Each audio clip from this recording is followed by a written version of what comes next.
हाँ जी स्टूडेंट्स, अभी तक हमने पढ़ा था that what is the difference between supply and quantity supply. Now will move towards what is supply schedule. Supply schedule is a tabular form which represents how many quantities of supply are offered at various prices or at which price. That is what called supply schedule. Supply schedule is of two types, that is individual supply schedule and market supply schedule. Individual supply schedule होता है कि एक firm जो है, यहाँ पे हम अगर बात करते हैं, अगर एक सिंगल फर्म सिर्फ इतने ये 2 कॉलम्स की अगर हम बात कर रहे हैं कि एक फर्म सिंगल फर्म कितनी क्वांटिटी की सप्लाई कर रही है, कितने क्वांटिटीज को ऑफर कर रही है at which prices, that is what called individual supply schedule. Market supply schedule क्या होता है कि मार्केट में सपोज हम ये मानते हैं कि मार्केट में 2 फर्म्स हैं. अब वो दोनों के दोनों फर्म्स मिलके ओवरऑल मार्केट में कितनी सप्लाई कर रही हैं. दैट मीन्स मार्केट में जितनी भी फर्म्स हैं उन पर्टिकुलर प्राइसेस के अगेंस्ट कितनी क्वांटिटीज को ऑफर कर रही है. That is what called market supply schedule. जब हम उनको टेबुलर फॉर्म में इस तरह से रिप्रेजेंट करते हैं, जैसे यहाँ पर मैंने आपको एग्जांपल दिया कि ये फर्म ए का सप्लाई शेड्यूल है, ये फर्म बी का सप्लाई शेड्यूल है. अगर हम दोनों को प्लस करते हैं, हॉरिजॉन्टल समेशन कर देते हैं, then we'll get market supply schedule. दोनों को प्लस करेंगे, दैट मीन्स हॉरिजॉन्टल समेशन करेंगे. जिस तरह से हमने डिमांड में किया है उसी तरीके से हम यहाँ पर भी फॉलो अप करेंगे. राइट, यहाँ पर अब जो इंडिविजुअल सप्लाई शेड्यूल की हम बात कर रहे थे, तो सप्लाई शेड्यूल के साथ साथ जब हम शेड्यूल को डायग्रामेटिक फॉर्म में प्रेजेंट कर देते हैं, relation between the price and quantity supplied in a diagrammatic form, that is what called demand supply curve. तो supply curve, individual supply curve means जब हम एक फर्म के सप्लाई कर्व को रिप्रेजेंट कर रहे हैं, तो that is what called individual supply curve. जब हम मार्केट में सारे के सारी फर्म्स जितना सप्लाई कर रही हैं, अगर हम उनको एज अ डायग्रामेटिक फॉर्म में प्रेजेंट कर देते हैं, तो उसको हम क्या बोलते हैं, मार्केट सप्लाई कर्व बोल देते हैं. ठीक है, तो अब पहले देखते हैं कि फर्म ए का सप्लाई कर्व, जैसे हमने देखा सप्लाई कर्व जैसे हमने यहाँ पे बनाया था एक्स और वाई एक्सिस में. Supply curve is a upward sloping curve. Why it is upward sloping curve? Because of positive relationship between price, because of positive relationship between price and quantity supplied of a commodity. कि जैसे जैसे prices बढ़ेंगे वैसे वैसे जो quantity की supply है वो भी बढ़ती जाएगी. ठीक है, तो इसीलिए सप्लाई कर्व जो है वो पॉजिटिवली स्लोप कर्व होता है. अब नेक्स्ट आता है कि सप्लाई कर्व जो है हमेशा वाई एक्सिस से स्टार्ट क्यों होता है. जो वाई एक्सिस से स्टार्ट होता है और जो इसके ये नीचे के प्राइसेस हैं, इसको हम क्या बोलते हैं, मिनिमम सप्लाई प्राइस या रिजर्व प्राइस. क्योंकि जो कोई भी प्रोड्यूसर है वो 0 प्राइस पर तो अपनी क्वांटिटी को सेल नहीं करेगा, कुछ ना कुछ तो मार्जिन रखेगा ना कि इतना स्टॉक है मेरे पास, अगर मार्केट में प्राइसेस यहाँ से स्टार्ट होंगे तो मैं सप्लाई करूँगा. तो जो अगर इससे नीचे रिजर्व प्राइस से नीचे प्राइसेस होते हैं तो वो मार्केट में अपने प्रोडक्ट्स की सप्लाई नहीं करेगा, क्योंकि हो सकता है कि उसकी कॉस्ट भी तब रिकवर ना हो रही हो. तो इसीलिए जो ये गैप आता है, इस गैप को हम बोलते हैं मिनिमम सप्लाई प्राइस और रिजर्व प्राइस. राइट, तो ये अपवर्ड स्लोपिंग कर्व हो गया. और ये फर्म बी का सप्लाई कर्व है, this is also upward sloping curve due to positive relationship between price and quantity supplied of the commodity. और जब हमने ये दोनों कर्व्स का हॉरिजॉन्टल समेशन, हॉरिजॉन्टल मींस इस तरह से जब हम इसका समेशन कर दिया, will get market supply curve. तब हमारे पास क्या आ गया, मार्केट सप्लाई कर्व. ठीक है, जब हमने फर्म ए और बी के सप्लाई कर्व को हॉरिजॉन्टल प्लस किया, तो this is also upward sloping curve. Horizontal summation किया कि प्राइस 1 पर कितनी सप्लाई रहेगी, प्राइस जब 2 रुपीज हुए तब कितनी ओवरऑल सप्लाई है, प्राइस जब 3 हुए तब ओवरऑल सप्लाई कितनी है. This is also the positive horizontal summation of these supply curves of firm A and firm B. Right students? Next हमारे पास आता है, ये तो हमारे पास हो गया सप्लाई कर्व्स को हमने डिस्कस कर लिया. इजी है, बहुत बच्चों के लिए इजी है क्योंकि आप डिमांड भी सेम एज इट इज कर चुके हैं. और उसके बाद हमारे पास आता है slope of supply curve. Slope of supply curve, slope हम किसको बोलेंगे स्टूडेंट्स? आप पूछ रहे थे कि ये ट्रायंगल क्या होता है. ये ट्रायंगल नहीं होता, ये चेंज होता है. जैसे आपके प्राइसेस ओपी हैं, ओपी प्राइस पर कितनी क्वांटिटी की डिमांड हो रही है? ओक्यू क्वांटिटी की डिमांड हो रही है. सपोज अगर प्राइस ओपी से ओपी 1 हो गए तो क्वांटिटी की सप्लाई क्या हो जाएगी? ओक्यू से ओक्यू 1 हो जाएगी. ठीक है, अपवर्ड स्लोपिंग कर्व हो जाएगा क्योंकि ये. अब इससे के साथ क्या होगा कि प्राइसेस में चेंज आने से क्वांटिटी की सप्लाई में कितना चेंज आया है. तो यहाँ से आप यही पता लगाओगे ना, delta P upon delta Q. पहले कितना था, अब कितना है. ठीक है, तो ये change delta P upon delta Q, that is what called the slope. तो तभी तो ये आपको ट्रायंगल दिखता है. अदरवाइज हम बात किसकी करें, ये जो क्वांटिटी है, क्योंकि ये बिल्कुल इसके पैरेलल चल रहा है, ये वाला. Good morning students.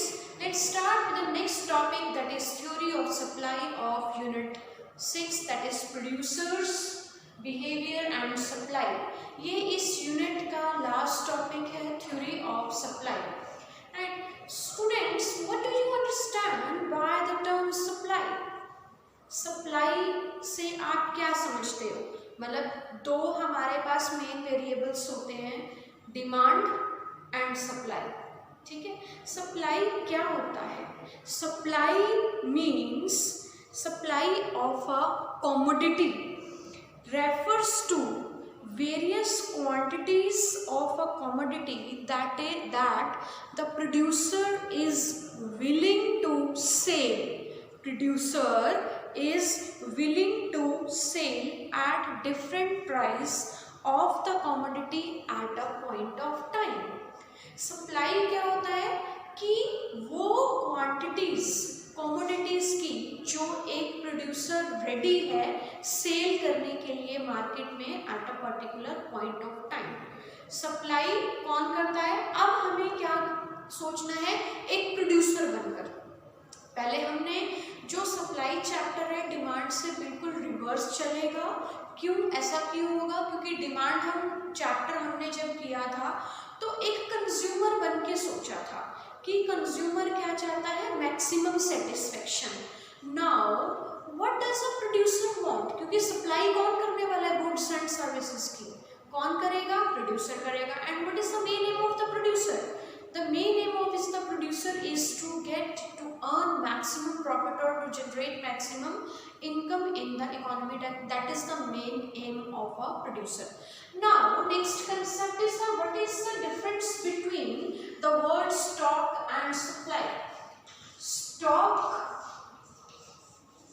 and supply, इन दोनों वर्ड्स में क्या difference? Stock and supply. Stock is that part of stock क्या होता है? Is that part of the commodity or the quantum of goods and services which is available with the producer itself. वो supply, वो product का, वो produce का part जो कि किसके पास अवेलेबल होता है? प्रोड्यूसर के पास अवेलेबल होता है stock, total goods and services का, which is with the producer. और ये जो स्टॉक है, ये जो प्रोड्यूसर है, वो प्रेजेंट के लिए भी यूज करेगा और जो फ्यूचर के लिए भी यूज करेगा. ठीक है. एंड सप्लाई क्या होता है कि स्टॉक का वो पोर्शन, स्टॉक का वो पोर्शन जो प्रोड्यूसर रेडी है सप्लाई करने के लिए at a point of time and at a particular price. ठीक है, कि जैसे जैसे प्राइस बढ़ेंगे क्वांटिटी ऑफ सप्लाई जो है वो भी रेज होती जाएगी, ठीक है। क्योंकि कोई भी प्रोड्यूसर जो है वो बिल्कुल कम प्राइस पर कुछ, क्योंकि प्रोड्यूसर का मेन एम क्या होता है, प्रॉफिट अर्न करना, कि जितनी उसकी कॉस्ट है उस पर तो वो अपने प्रोडक्ट्स की सप्लाई नहीं करेगा, प्राइस बढ़ेंगे तो वो सप्लाई को और बढ़ा देगा। अगर प्राइस कॉन्टिन्यूसली रेज होते जा रहे हैं तो वो सप्लाई को भी रेज करता जाएगा, लेकिन अगर जो प्राइस हमारे कम हो गए तो वो सप्लाई को भी कम कर देगा। There is positive relationship between price and quantity supplied of a commodity, right. इसमें क्या होता है, प्राइस और क्वांटिटी की सप्लाई के बीच में पॉजिटिव रिलेशनशिप होता है, और ये भी क्या होगा कि स्टॉक में से ही सप्लाई किया जाएगा। जैसे एक वाटर टैंक है, दैट इज अ स्टॉक। अब जैसे उसके साथ हम फ्लो कर देंगे, पाइप लगा देंगे, तो वो प्रोडक्ट्स जो गुड्स एंड सर्विसेज का फ्लो स्टार्ट हो जाएगा। Stock is a stock concept and supply is a flow concept, क्योंकि फ्लो जो है वो तभी होगा जब कॉन्टिन्यूसली प्रोडक्ट्स के प्राइसेस जो है वो रेज हो रहे होंगे। Now next there are two terms, supply and quantity supplied. जैसे हमने बताया था, दो टर्म्स होती हैं, supply and quantity supplied. Students, आपको पता है कि there is a positive relationship between price and quantity supply. इसके बीच में पॉजिटिव रिलेशनशिप है। अगर मैं इस शेड्यूल को देखती हूँ कि प्राइसेस अगर बढ़ रहे हैं, ठीक है, तो जो सप्लाई है, क्वांटिटी की जो सप्लाई है वो भी रेज होती जाएगी। प्राइस बढ़ रहे हैं, क्वांटिटी की सप्लाई बढ़ रही है। बट जो सप्लाई टर्म्स है, that means the quantities of the commodity quantity of a various, the quantities are offered for sale at the different prices, right? And next is what is quantity supplied। जैसे हमने demand और quantity demanded में किया था, right. अब supply क्या है, overall schedule को हम क्या बोलते हैं, दैट इज क्वांटिटी सप्लाई।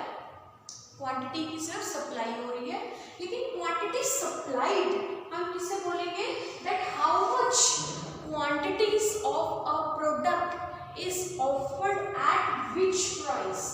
जब हम किसी कमोडिटी की बात करते हैं पर्टिकुलर प्राइस के against, that is what called quantity supplied, right. तो यहाँ पर क्या होगा कि जैसे जैसे अब यहाँ पर 12 यूनिट्स कब ऑफर किए जा रहे हैं, जब प्रोडक्ट का प्राइस